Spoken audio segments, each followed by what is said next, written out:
one thing that I'm curious about is that the left often depicts capitalism as a system just focused on money, that depletes the world's resources and its people.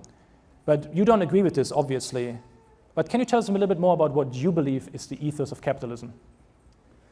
Yeah, of course, the enemies of capitalism want to portray it as it's all about money, it's all about greed, it's all about, it's a machine for creating inequality, and it's evil. And of course, none of that's true. I mean, capitalism is basically about people creating value for other people and then trading with them. Capitalism is the great economic engine that in the last 200 years has lifted billions of people out of poverty. I mean, if you go back just 200 years ago, 85% of everyone alive on the planet lived on less than $1 a day in today's dollars. And 94% lived on less than $2 a day.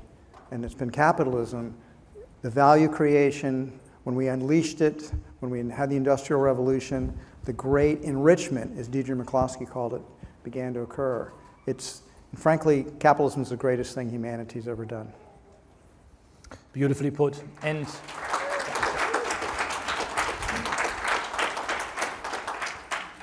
so a question for a predominantly student audience. You became a libertarian in your early 20s. Tell us a little bit about how you found these ideas and also maybe how the ideas of liberty have helped you as an entrepreneur.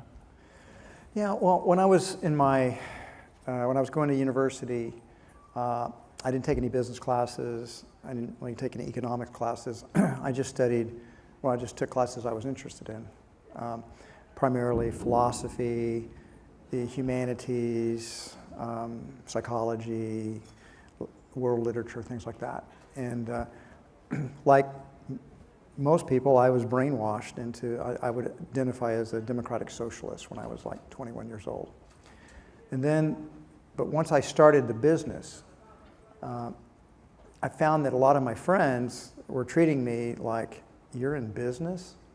And I was being shunned by the cool people and told that I'd kind of gone over to the dark side.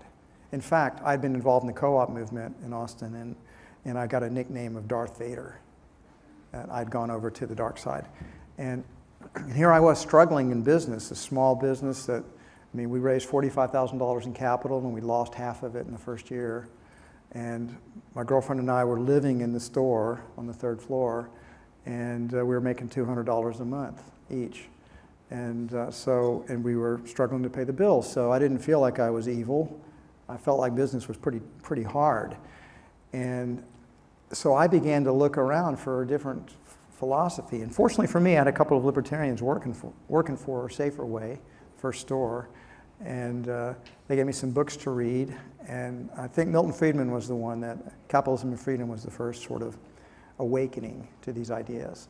And then I just become insatiable. I read just about every book, laissez-faire books ever came out with in the late 70s and early 80s. And then I realized, this makes sense. This is really the way the world works.